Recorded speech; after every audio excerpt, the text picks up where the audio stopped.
Yeah, your sexual orientation is who you have pants feelings for. Your romantic orientation is who you have heart feelings for. That's adorable. I know. Ugh.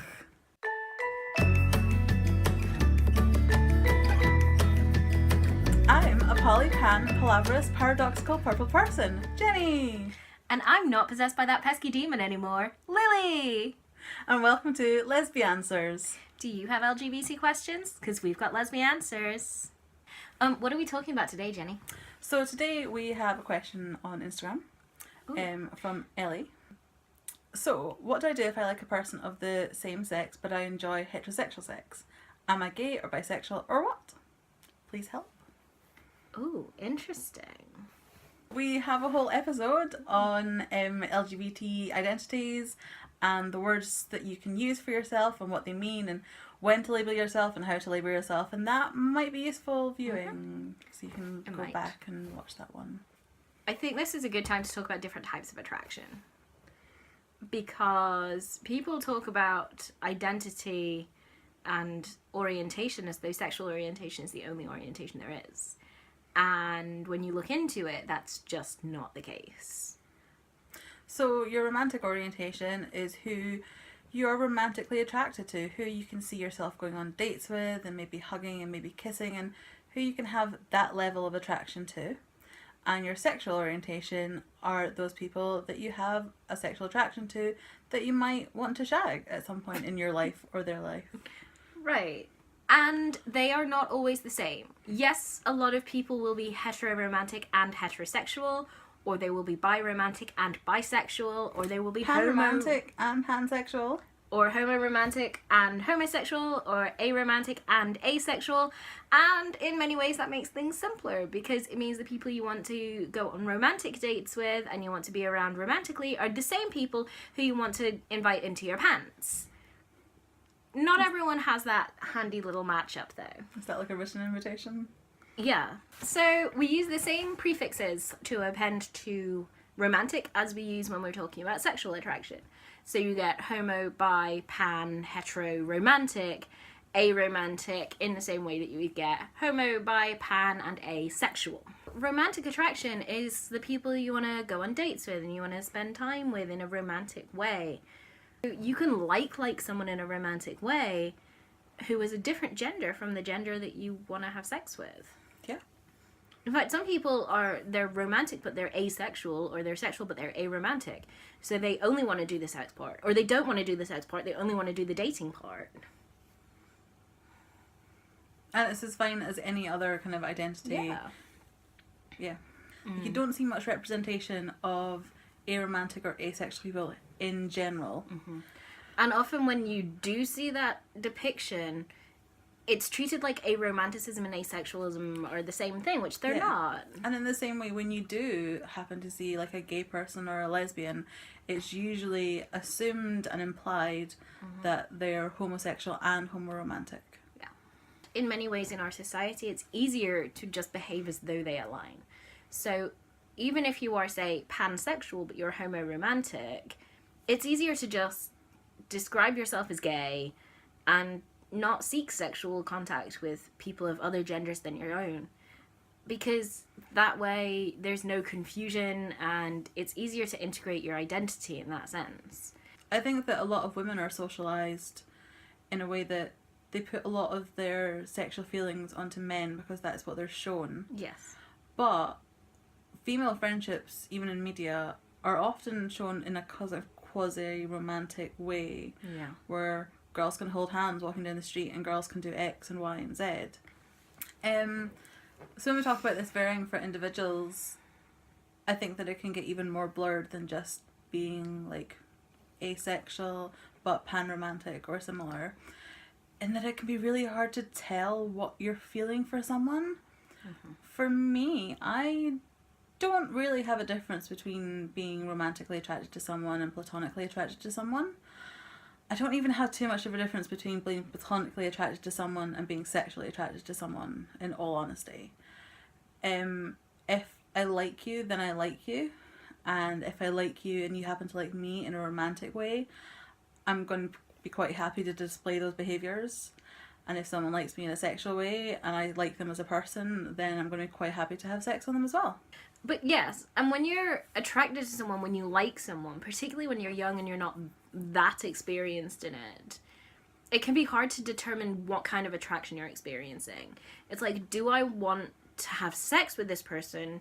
Do I want to be romantically entwined with this person? Do I want to be this person? Or do I just want to be around them in a platonic way?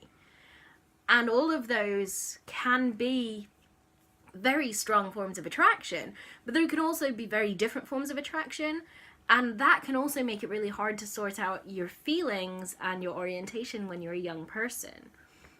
For me, I always wanted to be around girls and women, and I wanted to be like the girls and women who I admired, but also I had pants feelings for girls and women, and heart feelings for girls and women, so that was really easy. But then sometimes you have heart feelings or pants feelings for someone who doesn't fit your usual mold. And that happens because people are people. Yeah. And they're not just defined entirely and solely by their genders. I also think it's getting harder now because sometimes I'm watching makeup videos trying to learn how to do makeup just in general. Mm-hmm. Like, oh, they're so beautiful. They're so beautiful.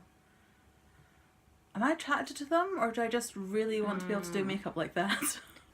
So even when you're an adult, it can be hard to tell what kind of attraction you're experiencing to someone. So Ellie, you like heterosexual sex.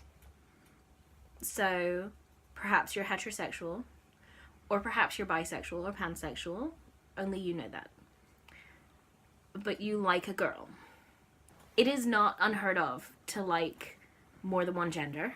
And it is not unheard of for your romantic orientation and attraction not to entirely align with your sexual orientation and attraction. The only person who can decide the right word for you to use is you.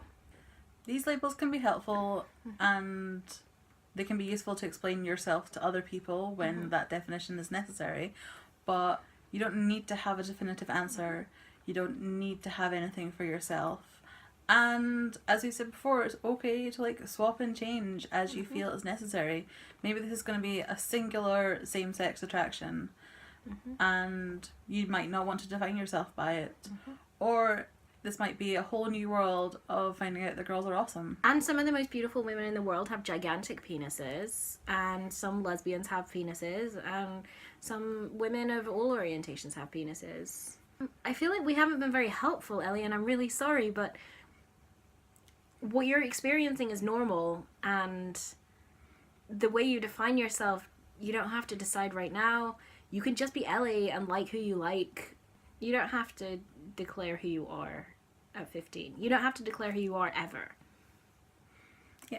And if you're confused, you can just ask yourself some questions and go through scenarios in your head. Like, this girl is really nice. How do I feel if I think about kissing her? How do I feel if I think about going to bed with her? When I fantasize about her, am I fantasizing about being friends, or am I fantasizing about being her, or just being close to her? Or am I fantasizing about pants stuff, or am I fantasizing about romance stuff?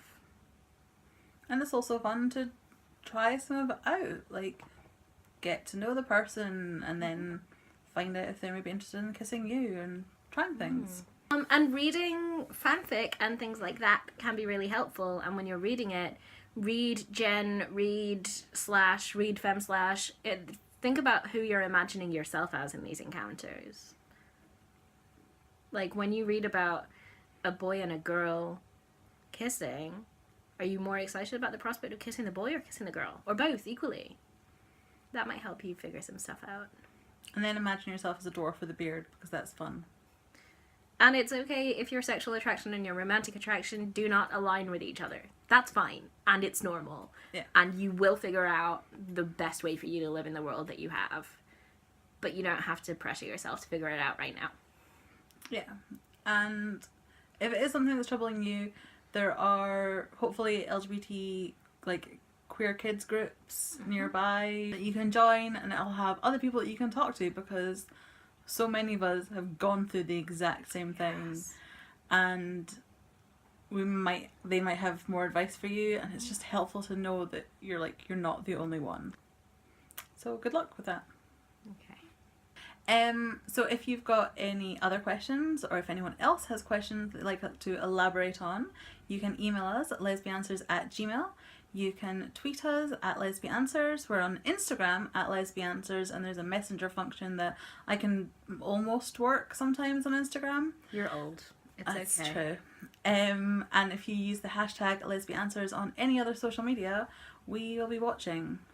Oh, and we're now on Tumblr. Are we?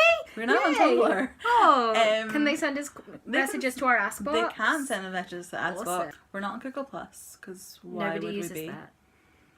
And we don't have a Snapchat because We're old and we don't know how it works. I do know how it works. I know how it works. I can make myself a dog. Have a great day, guys. Make good choices, and we will see you next week for another video. Bye!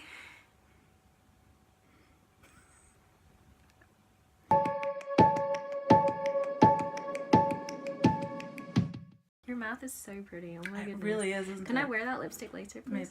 Maybe, yes. Okay. I love you. Are you fluttering your eyelashes at me? No, I just love you. I love you. Also, my eyelids are so heavy. Can you see?